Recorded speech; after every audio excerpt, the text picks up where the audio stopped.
ओम नमः शिवाय। हम लोग सुन रहे शिशिव महापुराण रुद्र संहिता पार्वती खंड अध्याय 30। आज अध्याय 30 का चतुर्थ दिन है और हम लोग जानते हैं कि जो शिवजी जो हैं पार्वती माँ के भव्य स्वागत में नट और भिक्षुक का रूप लेकर गए हैं और वहाँ पे शिवजी ने क्या किया। मैना ने, जो माँ पार्वती की माँ है, सोने के पात्र में बहुत सारे रत्न रखकर भिक्षुक को देने के लिए गए, परंतु भिक्षुक ने उन्हें स्वीकार नहीं किया और भिक्षा में क्या मांगा? माँ पार्वती को। शिवजी ने शिवा को मांगा, शिव ने शिवा को मांगा। इस बात को सुनकर माँ तो नाराज हो जाएगी नेचुरली, तो माँ नाराज हो गई और वही बात उन्होंने पार्वती माँ के पिता हिमालय को भी बताया। और यहाँ पे ये हो रहा था कल कि शिव जी को बाहर निकालने का प्रयत्न किया जा रहा था भिक्षुक को, नॉट शिव जी, भिक्षुक के रूप में शिव जी थे, परंतु प्रलयाग्नि के समान जलते हुए तेज से अत्यंत दूसरा उस भिक्षुक को बाहर निकालने में कोई भी समर्थ नहीं हुआ। इससे आगे आज सुनेंगे। आइए बोलते हैं। ओम श्री गणेशाय नमः, ओम सरस्वत्यै नमः, ओम श्री सद्गुरुदेवेभ्यो नमः, ओम सर्वेभ्यो देवेभ्यो नमः, ओम नमः शिवाय। सुनते हैं। ततः स भिक्षुकः तात नानालीला विशारदः दर्शयामास शैलाय स्वप्रभावमनन्तदकं शैलो ददर्श तं तत्र विष्णुरूपधरं धृतं किरीटीनं कुंडलीनं पीतवस्त्रचतुर्भुजम्। एतात उस समय अनेक लीलाओं में प्रवीण उस भिक्षुक ने पर्वतराज हिमालय को अपना अनंत प्रभाव दिखाया। हिमालय ने देखा कि वह भिक्षुक तत्क्षण किरीट, कुंडल, पीतांबर तथा चतुर्भुज रूप धारण कर विष्णु के स्वरूप में हो गया है। तुरंत ही वो विष्णु स्वरूप धारण कर लिए। यद्यत् पुष्पादिकं दत्तं पूजा काले गदाभृते गात्रे शिरसि तत्सर्वं भिक्षुकस्य ददर्शः। विष्णु पूजा के लिए उन्होंने जो जो पुष्प आदि अर्पण किए थे वह सभी पूजा उपहार की सामग्री विष्णु रूपधारी इन भिक्षुक के सिर एवं गले में पड़ी हुई उन्होंने देखी, हिमालय ने देखी। ततो ददर्श जगतां स्रष्टारं स चतुर्मुखं रक्तवर्णं पठन्तं च श्रुतिसुक्तं गिरीश्वरः। तत्पश्चात गिरिराज ने देखा कि उस भिक्षुक ने रक्तवर्ण होकर वेदों के सूक्तों को उच्चारण करते हुए, रक्तवर्ण होकर वेदों के सूक्तों को उच्चारण करते हुए चतुर्भुज जगत स्रष्टा ब्राह्मण का रूप धारण कर लिया है। ये कितना रूप हुआ उनका? पहले वो नट हुए, फिर भिक्षुक हुए, फिर विष्णु हुए, फिर ब्राह्मण हुए। देखिए चौथा रूप दिखाई दे रहा है यहाँ पर। ततः सूर्य स्वरूपम च जगत चक्षुस्वरूपकं ददर्श गिरिराज स क्षणं कौतुककारिणं। ततो ददर्श तं तात रुद्ररूपं महाद्भुतं पार्वती सहितं रम्यं विहसन्तं सुतेजसं। पुनः गिरीश्वर ने एक क्षण बाद देखा कि वह जगत चक्षु सूर्य के रूप में परिवर्तित हो गया। ये पांचवा रूप हुआ इनका। इस प्रकार उन्होंने क्षण क्षण में रूप बदलकर कौतुक करते हुए उस भिक्षुक को देखा। हे तात, तत्पश्चात हिमालय ने देखा कि वह भिक्षुक अद्भुत रूप धारण किए हुए रुद्र हो गया है, जो पार्वती सहित परम मनोहर अपने तेज से प्रकाशित हो रहा है। देखिए यहाँ पे महादेव जी के 6 स्वरूप दिखाए, उन्होंने 6 रूप धारण किए। सबसे पहले तो वो नट बने, उसके बाद भिक्षुक बने, उसके बाद वो विष्णु बने, उसके बाद वो ब्राह्मण बने, उसके बाद सूर्य बने और अभी रुद्र, मां पार्वती सहित 6 रूप उन्होंने दिखाए।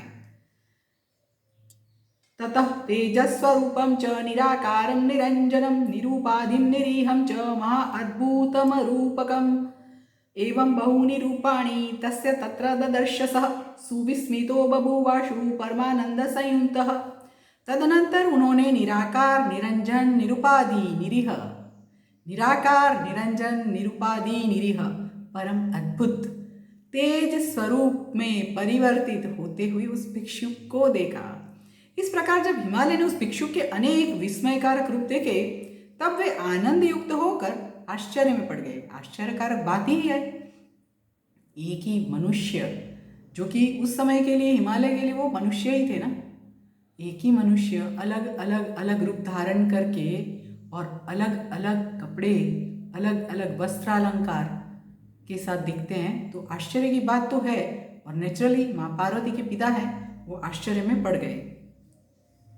अथासौ भिक्षुवर्यो हि तस्मात् तस्याष्टसूतिकृत भिक्षां ययाच दुर्गां तां नान्यज्जगाह किंचन न स्वीचकार शैलेन्द्रो मोहितः शिवमायया भिक्षुः किंचिन जग्राह तत्रैवान्तर्दधे ततः।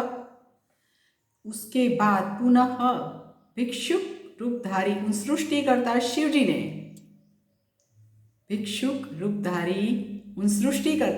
ने हिमालय से दुर्गा की याचना की और कुछ नहीं मांगा, और कुछ भी नहीं मांगा, सिर्फ शिव ने शिवा को मांगा है।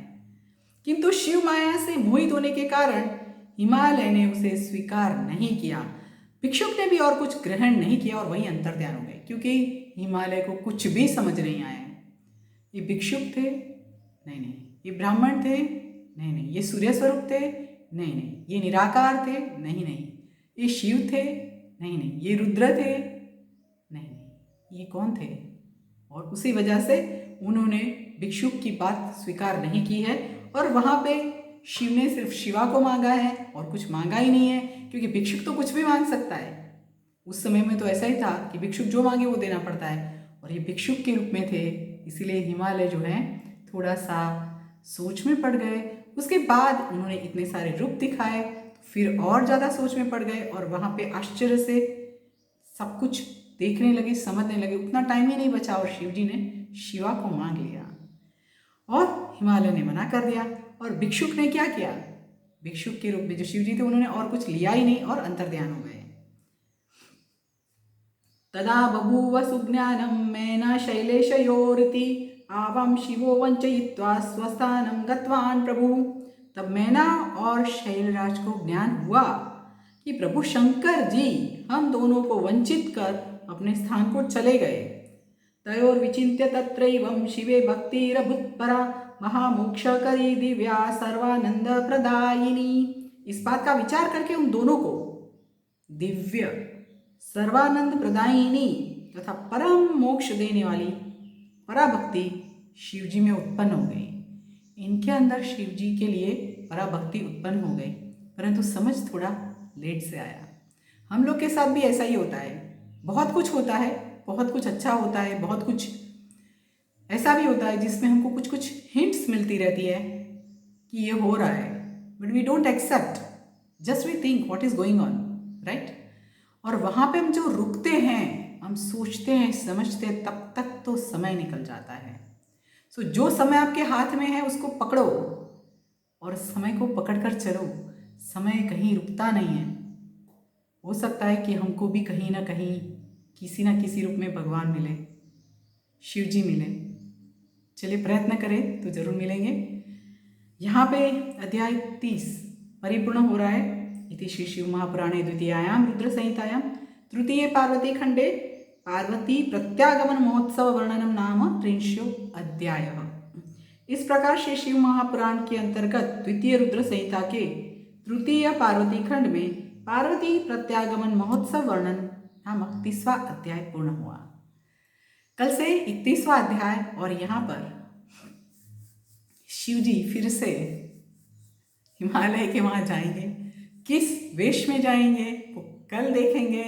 देखिए भगवान परीक्षा करते हैं, वो ऐसे ही समझाया जाता है हम लोग को, और हम लोग मानते हैं कि बस भगवान ने परीक्षा तो चालू की, सिर्फ हमारी परीक्षा क्यों लेते हैं, और किसी की क्यों नहीं लेते, और कोई लोग की क्यों नहीं लेते। किसी को कुछ नहीं पता है भगवान किस समय कौन से व्यक्ति की परीक्षा ले रहा है। बस परीक्षा देते जाओ, पास होते जाओ, आगे बढ़ते जाओ। हो सकता है रास्ते में कोई ऐसा मुकाम भी आए, ऐसा जगह भी आए, ऐसा व्यक्ति भी आए जो आपको शिवजी तक पहुंचा दे, या खुद शिवजी।